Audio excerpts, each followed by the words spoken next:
What are the principles of design? The principles of design are rules or guidelines that are used in design to create a functional and aesthetically pleasing space/environment.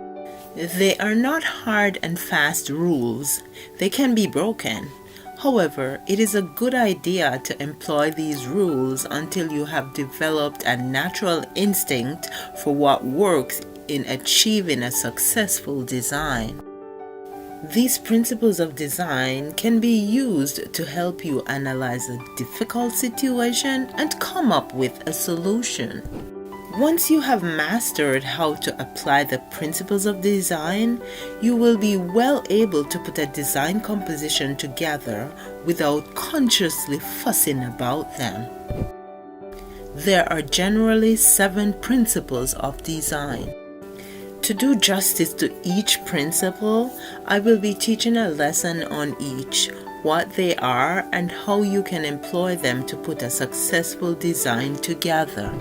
Subsequently, I will be listing the design principles and doing a basic introduction on each of them in this lesson. Number 1. Proportion. This is the size of one part of an object as it relates to the other part or parts of the same object. Here is an example. Now, when we talk about proportion, we could talk about the proportion of the top of this little table as it relates to the height or the width of the base of the table. Remember, proportion always compares 2 parts of the same whole. Number 2, scale. This refers to the size of something as it relates to the size of another thing.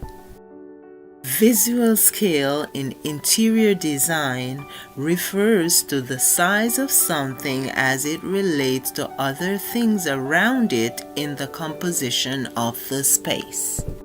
For example, in reference to scale, if you look at this picture here, you could look at the size of the television as it relates to the size of the credenza that it's sitting on. Number 3, balance. Visual balance in interior design refers to a state of equilibrium among the elements of the whole composition. Good balance is achieved when the visual weight of the elements are properly distributed. How is balance achieved in this composition? Number 4, harmony. Harmony can be defined as the aesthetically pleasing agreement of the parts of the whole composition. It is achieved when the elements of the whole composition speak to each other, which means they relate in some way, whether by color, texture, shape, size, and so on. Number 5, unity and variety. They are closely related to harmony.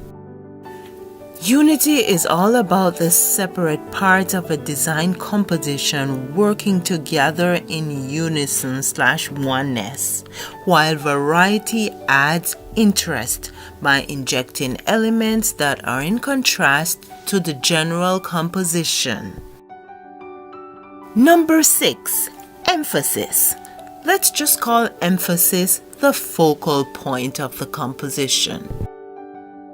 Without emphasis or a focal in your design, everything will either fall flat or the design could end up feeling and looking chaotic, since the elements will appear to be competing with each other.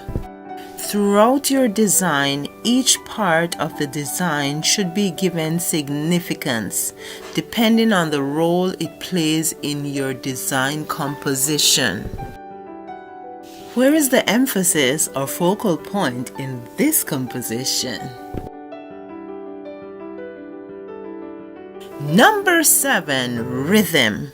Rhythm gives you visual movement in your design composition. It is based on the repetition of the elements in the space.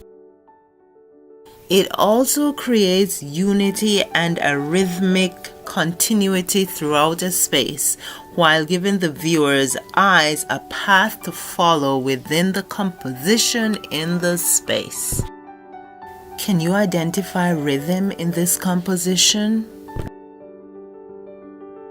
Thanks for watching, everyone. I hope you have learned something. Please leave your comments or your questions below. Like, share, and subscribe.